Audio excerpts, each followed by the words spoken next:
Welcome to Allen and Peterson. We are here again at Allen and Peterson's to do another Cooking with Alaska Grown. And today we have Gabe, our local mushroom farmer, who can tell us all we need to know about making mushroom risotto.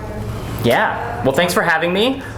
Super excited to share some of our favorite mushrooms from the farm. But I also want to just make a caveat that this is kind of a dish that you can do with any mushrooms, so definitely don't need to find these specific ones. But we kind of brought a blend of the different flavor profiles that we grow on our farm. So to kind of introduce them, we've got some king oyster mushroom, some white oyster mushroom, some blue oyster mushroom, and then some chestnuts. So the oyster mushrooms are all going to have a very mild, sweet, woodsy flavor, and so we wanted to balance that out with the chestnuts, which are a little bit more earthy and a little nutty, so really nice for a risotto. But you can definitely substitute in shiitake, you could do portobello, you don't really need to have these specific ones, but this is kind of like one of our favorite meals on the farm is to do a risotto, especially when it's cold out, which in Alaska, it's always cold, so a nice, hearty, rich risotto is just a really nice dish. I mean, look at the colors on these guys. These are just fabulous mushrooms. So, I cannot wait to see what this comes together and looks like and tastes like. Oh, it's gonna be delicious. I think it's gonna be really tasty. All right, Gabe, show us what we do. Yeah, so first step is gonna be processing our mushrooms. So I'm gonna start out with the chestnut mushroom. I'm just gonna work my way up the stem, just dicing up the stem a little bit into kind of small chunks. And then I'm gonna leave the caps whole so that we get a little bit of texture variation. But the other thing is that when you look at the underside of a mushroom, you have the gills, and so while it's just not nearly as dense as the solid stem, because there's lots of little air pockets, which definitely gives a lot of surface area for to caramelize, trap flavors in there, which is one of the reasons mushrooms are just such a great thing to cook with. So we'll just kind of do a little bit more on each of those, and then we'll kind of leave them just like that, where you have the stem kind of cut flush with the bottom of the cap, and we'll call that good. But again, you can vary this up really however you want. Some people prefer to just dice up everything evenly, but I kind of prefer to have a little bit of recognizable mushrooms in there at the end. For the oyster mushroom, sometimes, depending on the base, how much kind of dense tissue there is at the base, I might dice that one up a little bit, just a tiny bit. But then I usually, once I have most of the base cut up, I actually just kind of rip the individual petals off. Oh, okay. Yeah, and again, this is just kind of a personal preference of mine to have some different shapes in there and to keep most of the kind of mushroom intact for those parts. And again, because the tissue in the cap with those gills not going to be nearly as dense, it caramelizes pretty nicely, and it will cook in roughly the same amount as those little chunks of denser stem that we had. Okay. Yeah, we've got our little mix all cut up here, and so we can add that right into the pan. There we are. So we'll get it onto just like medium, probably medium heat. And then the kind of weird counterintuitive little pro tip that I found online was actually, even though the goal right now is to get the moisture out of the mushroom. Right. Weirdly enough, by adding a little water in, Gabe, it'll help. no. I know, it seems counterintuitive, but we'll just go ahead, we'll just add a little bit, maybe, I don't know, a quarter cup, third of a cup of water, and that's just gonna allow the heating up and the cooking of the mushrooms to happen faster, since water is a better conductor of heat than air. It'll just kind of speed it along. The other thing that I like is that it kind of tells you when you should add your oil. So sometimes, I don't know if anybody's found, if you just add oil right at the beginning, it's the mushrooms sponge it up. Yeah, they do. And then you have to add more oil, and then pretty soon you're like, I've added like a half a cup of oil to this thing. So this is the trick. This is the trick. Add the water first. That will make sure that the mushrooms, they heat up, then they start to release their own moisture, and then as soon as that is about to evaporate out, you can add in your oil, and then you caramelize. I'm so happy you're here. And then they'll definitely start to shrink up. So, I think Julia Child was the one who said, don't crowd the pan, but they will reduce in size. So you can kind of push it to where you think it's almost crowded, but unlike chicken, mushrooms will shrink a lot as they start to cook. Okay. So this was about the perfect amount, where we're kind of just barely having kind of a second layer of mushrooms, but easy enough, and then when they start to really cook, they'll shrink down and we'll get nice caramelization on all of them. Yeah, just give it a nice healthy little, tablespoon or two of olive oil. All right, I'll go in. That's perfect. Great. So now we'll mix in that oil, and we can let the caramelization begin. All right, so we got our little well of oil, a little more olive oil, and then we'll go ahead and we'll just add in our garlic. And then we're gonna try not to burn that, so this will be pretty quick. We'll just kind of mix that in there. And then as soon as that's looking like it's cooked, we'll call this part good. Excellent. Yeah. And that looks about good. Cool. So now I'm just gonna mix it in. So yeah, we've pretty much finished cooking our mushrooms. We've got this nice caramelization. I'm just gonna do a quick salt of the mushrooms, get them nice and seasoned. We'll do a little black pepper as well. And then give that a shake. And now the mushrooms are pretty much done, and we'll add them back in at the end. So a little bit of olive oil, and then we'll do, get the heat up a little bit, and then add in all of our shallots. There we are. We started up about 4 cups of water, and we're gonna add in either chicken stock or vegetable stock so that we have some nice moisture to add in when we cook the rice in the pan. I happen to have chicken stock here. We have it? Perfect. Just well, for you. Awesome. Well, let's go ahead, add a heaping, doesn't really matter how much, we're gonna do a big heaping one in the water, and then you can just kind of leave that spoon right in there, and we'll just, get that going. As it simmers, it'll go into solution. And I'll keep working on the shallots here. You work on that, I'll work on this. Perfect.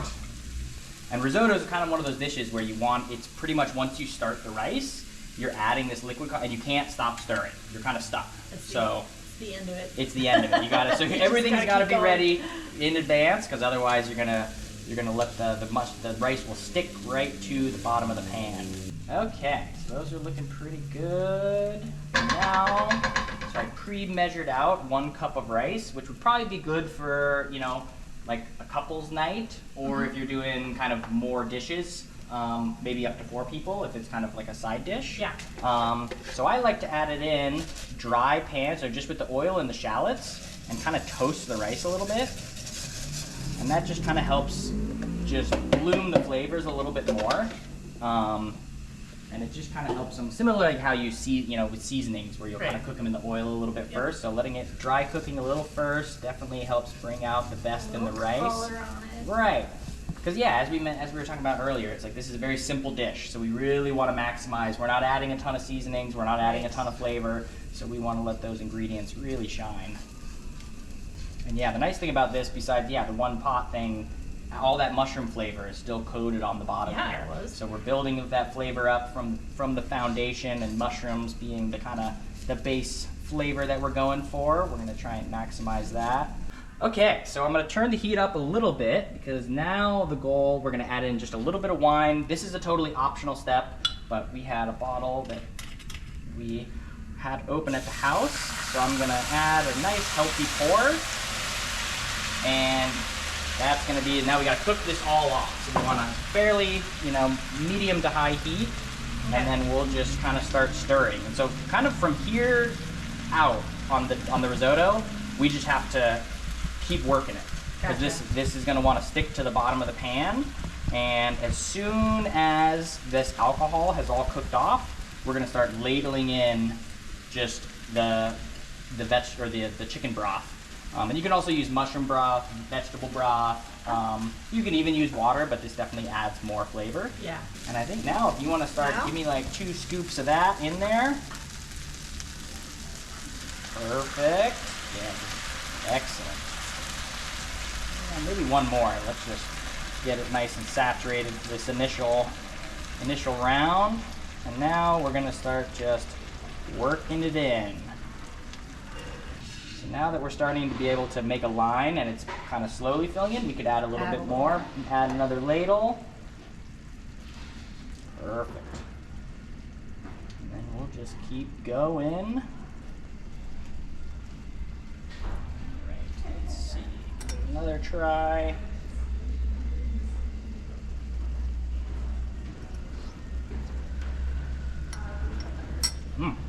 Yep.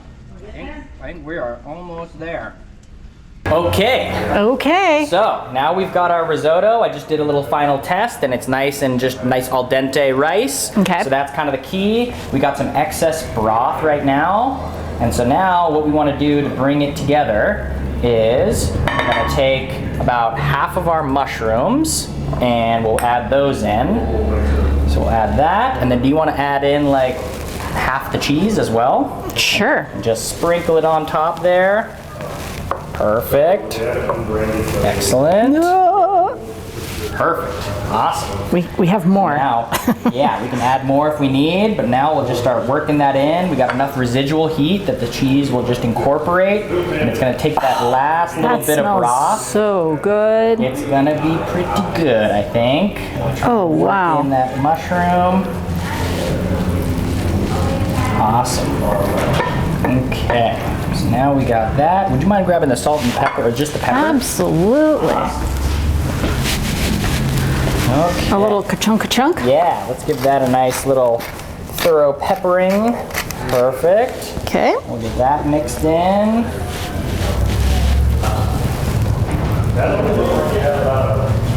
Lovely. Get that all in there, and Awesome. And then yeah, you want to top it with some of those fresh mushrooms.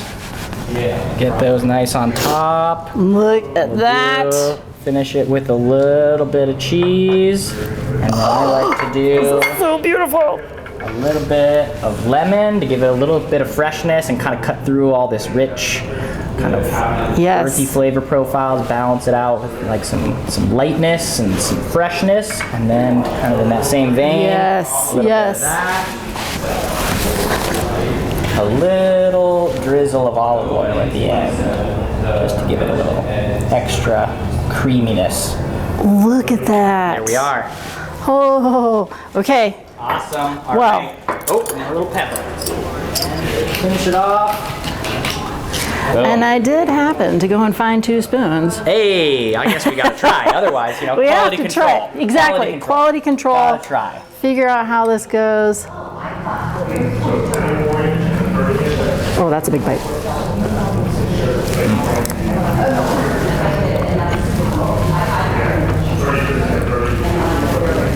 Wow, hats off, chef. Thank you. Thank you.